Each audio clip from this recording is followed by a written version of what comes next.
Welcome back, my little recusants, to our Final Fantasy X to 100% guide, aiming for that sweet perfection trophy. So, we have just completed the Chocobo Cave in the Calmlands, and essentially there are two other little tricks we have to do with the other unique caves we can find. So this episode is going to take a lot of maths, people. We are going to need to go through and do the Thunder Plains unique cave where we went and rescued Sid. There is a key item in there we need to get. Just like we got the Machina reactor for Riku, we can get another key item for Paine, allowing her to max out her ultimate dress sphere. So talk to that guy, ask that you want to go into the hole, and this will take you to exploring the cave. There are treasure chests. Ignore the treasure chests. Do not go near them. Do exactly as I explain in this video, and it should be fairly straightforward to follow. So there are many different doors, and those doors are denoted with a yellow box and a number. So the gate number 3 is 5. And you're going to see the annotations there. On your screen, they could be different numbers. But here is how it works. You go to the red arrow. This is door number 3. And it's saying the number 3 plus the number in this box is the passcode. So 3 is 5 plus 6 is 11. And then on the bottom right, it's telling you that gate 10 is the passcode number 8. Again, these numbers can be completely different for you. So we then say 3 is 5, the total value of gate number 3 is 11, and we've written down 10 is equal to 8. Now, before we do anything else, turn off random encounters and do not open any of these treasure chests. You don't want any random encounters, you do not want to open any chests because the calculations get more and more tricky the further on we go. So right now we need to walk towards the red arrow. That is going to be gate number 10. And basically the passcode for gate number 10 is going to be 8 plus something else. But as I say, the more you unlock of the cave, the more, stationary treasure chests you can find. You can open them, no problem at all. So we know that it was 8, and it's now saying 8 plus 15, and 8 plus 15 is 23, so therefore the total passcode is 23. And we know that the next gate is going to involve the number 20. But see the way these two treasure chests spawn? Don't open them, because they will complicate the calculations going forward. But any of these standalone safety treasure chests, you can open them, no problem. And in fact, we're going to need to open them because that's where Paine's key item is going to be. But as I say, hopefully you can follow this formula. So you essentially need to know the number that it was originally said, as well as the total number that was used to unlock the door. So keep track of it that way. So now we know that door number 11 is 20 plus 330, which equals 350. And now we know that gate 5 requires the number 23 and something else. So once again, eventually in this video, I'm going to stop keeping these calculations going because they're all going to be totally different for you. They're completely randomized. So, but that's basically the process. You keep the original number, you look at the new total, and you track that as well. So again, now we know that number 5 involves the number 23, and then there's some other calculation to get the new total. But as you can see here, gate number 1 is the battles between entering the cave and opening wall 11. Now, if you didn't have no encounters on, that would have been pure chaos. So that's why keep no encounters on, because then you always know that the total is 0. But as you know, gate 5 was 23 plus 831. So it's 854. And if you ever get stuck, there is basically another little area you can look to. And the reason I'm getting stuck is because I was there like, oh, gate number 10 is 8, so I'm adding incorrectly.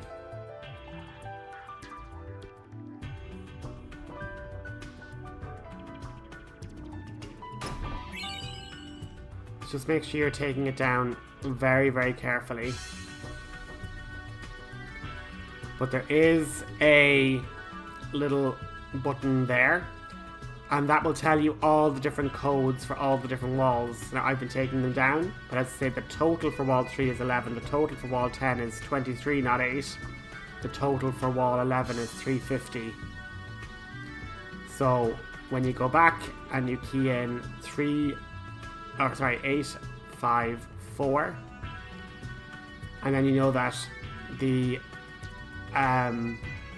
number for number 1 is 0 because we've had 0 battles between those different doors. So literally just have a pen and paper out and just basically track the original number and the actual code used to open the door. So gate 5 was 23, but the total for the actual gate was 854. Okay, and now we know that the next gate is going to be the number 0 plus some other convoluted combination. So now it's wall 10's code. So that means it's the code that opened wall number 10. And the code that opened wall number 10 wasn't 8, but it was 23. So 0 plus 23 is 23. And now we know that the gate 8 involves the number 276 and some other equation. And as I say, just track all of this on a piece of paper by your side and just run around with no encounters and, 2 times speed, and we will get through all of this relatively quickly, but keeping an eye out for little nooks and crannies as we go to get those nice key items and accessories. So this is going to be a pretty chill episode, guys, because it's just numbers games and just tracking it all. So as I say, wall 1's code, which now we know is 0, and 276 and 23 for 299. And now that's walls 8's code, and so on and so forth. But what can be tricky is, if you're not careful, what can happen is some of the codes can be the number of money you earned, or the number of this, or the number of that. And so if you don't try and keep it all to 0, it can get incredibly complicated and nearly impossible to get through. So just keep on your charm bangle, or if you're on Steam like me, just turn off encounters. And as I say, these all are different numbers for everybody. So again, you can press select to basically load up the help screen, which will basically say the 13th number should have been 6947. And that's involved in another code, basically. So 6947 plus 2, 5255. And then we know that number 9 then is the battles between entering the cave and opening wall 12. And we know that that's always going to be 0 as well. So now 9 is getting simple. It's 0 plus whatever the other equation is. But as I say, if you're following along, you're going to have to do what your screen says. And as I say, with every door opened, it then offers you a chance to open these new treasure chests. Just don't go near them. Just do exactly what I'm doing. Ignoring everything, because in some cases, it ends up being, the number of gil you earned. And if you open a treasure chest and it could give you a really strange number of gil, you're making it way more complicated on yourself. But eventually, we will get to the part of the cave that has Paine's Ultimate Dress Sphere's key item. And what's even better as well is once we get then to the very end of this, what we end up getting is a really, really cool garment grid. So that's going to be quite class. At least the music is super chill. It's like the new Xanarkand theme, you know? So again, it's whatever code 7 was, plus 0, because we didn't gain any gil. And then we have to work out that 14 is, the initial number for 14 is wall 8's code and wall 12's code. So again, you need to have the code that actually opened the door for those ones. And here we have it. Corpus Invictus. And now we can fully level up Paine's ultimate dress sphere. And I think eventually we just literally have Mascot now and a couple more gun mage abilities, and then all of our dresses are going to have those lovely crowns, because our girls are nothing if not absolute queens. And one other thing to mention is that when we're finished with this, we are going to come back to this cave. This cave is flooded with Machina, and these Machina can be easily killed in seconds with Lady Luck. And basically all the girls can get double EXP. So they can get basically 5,000 or 4,000 EXP in a couple of seconds. Very easily by fighting these fiends in this cave. So there's going to be another episode shortly where we're going to basically get the girls from mid-50s to high 80s and 90s in a few minutes or a half an hour using this cave system as a grinding spot. But once again, we're just running up and down this cave to get all these different battles. And as you know, the battle since opening wall 14 is 0. So it's whatever the big, long, convoluted number 2 was. And ignore the treasure chests again, and we'll keep on running.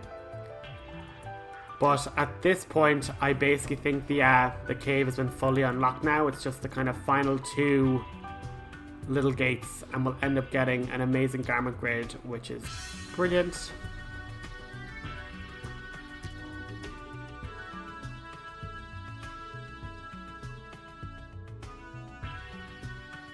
But yeah, that's pretty much going to be the episode.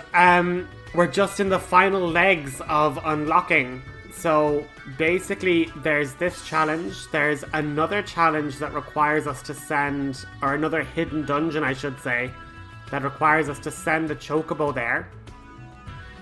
A level 5 chocobo to be exact. So we kind of need a chocobo to unlock the hidden dungeon in the Calmlands, and there's also a hidden dungeon in the Mihen High Road that we're going to look at next episode. But as well as that, I managed to do some tidying up on a few other achievements. So there's an achievement on getting a full chain, so that means 99 hits in a row, as well as doing the maximum damage of, breaking the damage limit, etc, etc. But there is Salvation Promised, our amazing garment grid, but I won't lie, the real reason we did this was for Paine's ultimate dress sphere to get those maximums. But Salvation Promised is absolutely a really powerful garment grid, so we're going to enjoy having that. But to be honest, the ultimate chocobo really is where the power is with this, the Font of Power. Again, that's going to be our really powerful garment grid going forward as well. And now we know it has ended. Well done. You have survived the Mat's Cave. And we're free to leave. But again, just to kind of show you guys, we're just going to quickly use the Fiend Arena now with Paine just to unlock and finish out her ultimate dress sphere. And then it'll just be the case of grinding a few 8 bits of AP to get the mascot up to its maximum as well. But now we have the break HP limit for Paine, so she can have super high HP while in her ultimate dress. And as I say, any fight will do. This one just has 5, or 4 enemies, I should say. So we can get about 3 or 4 or more 5 AP around if we use like an ability with them, our characters. So once again, Swords Dance counts as an ability, so Paine will basically get 5 AP for defeating all of these. And yeah, super easy, super handy. And the staminas again are getting the little wings, extra AP as well. And I know we haven't really been using the ultimate dresses, but I still like to be able to look into the abilities menu and see all crowns. That's what we vibe with in this house.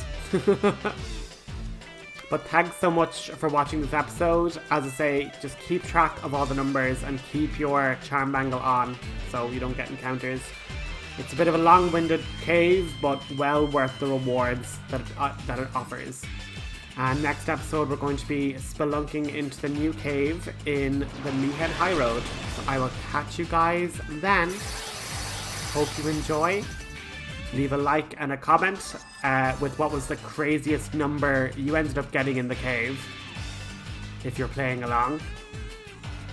And yeah, we'll see you next episode where we're going to also get a couple of really challenging achievements. So for the achievement hunters out there, follow this guide to get a max chain and max damage. Talk then. Bye bye.